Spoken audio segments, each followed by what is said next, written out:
pinamadali natin to. Dapat soon pa ito matatapos. Pero dahil mabilis yung diin natin na bago, ito yung pumalit kay Manny Bulusan eh. Oo, kaya mabilis to eh. So, napabilis na yung paggawa, ngayon tapos na. Pero, ang sabi nga ni Yorme, kailangan lahat to konektado eh.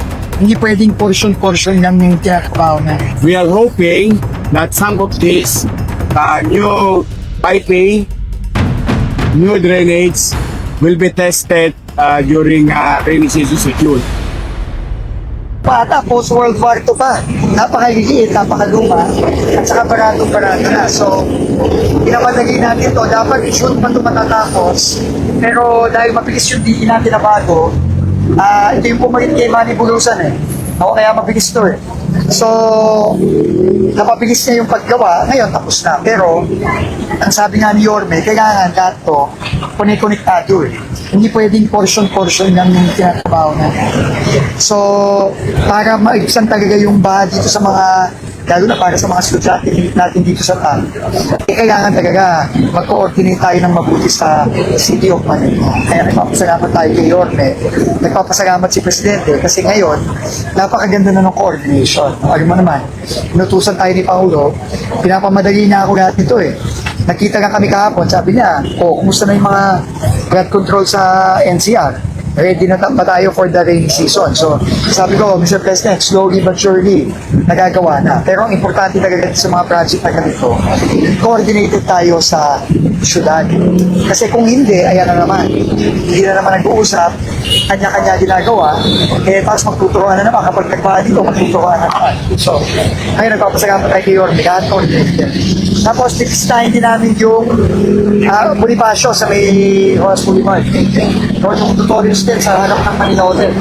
Kaya din nagbabaha. Tapos, in the next few weeks, madagas kami dalawa magkasama ni Yorme. Kasi yung mga pumping station natin, gagawin na yung sulog apog na gagawin naman yung history ko, 5-6 years na yun. Huwag na nangyayari. Testing na namin ni Yorme. Tapos, may tatlo pang pumping station sa Rojas Boulevard na dinirigabo din madalas si Yorme kasi hindi yung papadaanan ng DPWH. Yung Paura, yung Abad, tsaka yung Remedios, bibisitahin na din namin in the next weeks. So, tuloy-tuloy lang kami. So, double time kami. Mabilis naman tuloyin natin. Kamukha ni Yorme, bilis kilos dito. Siguro si Yorme muna. Well, unang-una, nagpapasalamat kami kay Presidente at sa WH, no? CTC. Nung pumasok si Secretary Diggs as DPWH, pumilis bigla tong Top Avenue. It's been a while, no? Bonifacio. Itong Ala, Bonifacio. And to complement yung action ng national government, yung duduluhan nito, which is nakikita nyo ngayon, ay dinevelop naman namin to buong paligid ng Triton at hanggang Basal at Aruceros, wherein doon natin nilagay naman yung mga pumps valve na single barrel, double barrel, and triple barrel. Para yung ginawa dito na Office of the President through DPWH, sasaluhin doon. Tapos yung MMDA naman, yung dulo, pinakadulo nito, on this going north, is the MMDA pumping station, which kasama ko rin si Chairman Artes na nagbisita na inaayos din nila. Tapos ito naman gagawin naman natin towards west, ginawa na rin ng DPWH, and hopefully yung gagawin ng DPWH na fix yung mga pumping station hindi na power up in the past. Siguro in a couple of weeks mapapower up so that magamit natin maibsan yung stagnation ng tubig sa Avenida or Top Avenue. Dahil ito naman ay tuloy-tuloy dahil may ginagawa rin ng DPWH sa Paura, sa Pedro Hill, Remedios, and so on and so forth. And we are hoping that some of this new piping, new drainage will be tested during rainy season sa June. And makakatikim pa rin tayo ng ibang pagbaha dahil malaki yung na-cover ng flooding sa Maynila. At ang pinabandayan namin ngayon, kung saan nagkaroon ng new installation, new development, magiging pending pa. The acid test of the development of darating natin. That includes the development of the local government of Wila, DKWH, MMDA. So, tatlong ahensya na pamahalaan. Gusto ko rin na pagkatawanan yung sinabi ni Secretary Bass na talagang mabigat yung tagubilin ni Presidente Marcos na ayusin yung ating flood control sa Manila at Metro Manila. So we're very happy and grateful na malaking resources ng national government is being poured to the city of Manila. So tuloy-tuloy lang. Malayo pa. No? Huwag kayo masyado pa na expect masyado pa. As you can see, we're here today to show that things are being done. The Department Baro Secretary makes work slowly but surely. It's a surgical approach na ginagawa. Ginawardi-wardi. Tapos may proper coordination sa different agencies, especially national government and local government. Okay. Bago yung tanong lang, sigundahan ko lang yung sinabi ni Mayor, no? Importante maintindihan ng mga kababayan natin na yung solusyon sa baha, hindi lang yan isa. Marami at kapit-kapit yan, konektado. Yung pati-improve ng drainage, yung pag-dredge natin dyan sa Malete, mamaya mamakita ko kay Yorke yung ginagawa natin dyan. Yung mga pumping station na kailangan na natin finally pagalain, yung mga ginagawa ni Yorke na pagpapalaki ng mga box culvert sa may harap ng city hall, lahat yan konektado. Kaya napaka-importante talaga na nag-uusap yung lokal at yung nasyonal. Dati kasi kulang sa ganun eh. Minsan nga halos hindi nag-uusap. Kaya nagkakanya-kanya. So, yun ang sinabi ni Presidente na hindi na pwede. Kaya nagtututuan lahat nag-uusap.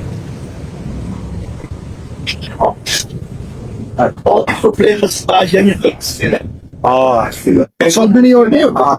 Ayun, naalala mo nung araw, nung vice mayor ako, no, umabot ang tubig yan. But city government acquired the machinery enough to additional horsepower. So pump out the water sa labos nila. Pero nung nakaraan, napansin mo pa, bagamat nagtawag dito, pero hindi alulod ang labos nila. It's a very critical road. Dahil isuling po yun. Magyan ang isara. Medyo major artery yan with regard to intercity bridge crossing. So mapit ko, dito Marila pagka nagsara yan. But bagay na pinagpapasalamat ko naman sa City Engineering Office na nakatutok naman talaga sila dyan. At saka yan, dinevelop yan ng city government. Naalala mo yung nire-request sa mga motorista na ngayon makinis bago semento yung lapos nila. Plus, on top of that, a machine to pump the water kasi malalim. Tapos pa, cross finger rapat kung ano nangyari last year, sana yun din ang ina-expect natin na hindi mabara, hindi masara ng flood water ang lagos nila. Kinalamoy nila. Hindi na lamoy nila. Nung araw kasi lamoy nila. Thank you. Sir, for the record, kailan sinimulan yung drainage project? Kailan na to? January simulan. Pero ang problema dito, matagal na na po. Kaya nagpilita mo na nga sila Sister Bambi sa San Benzo. Pero, nung nag-take over si VP nung January, ilan naman.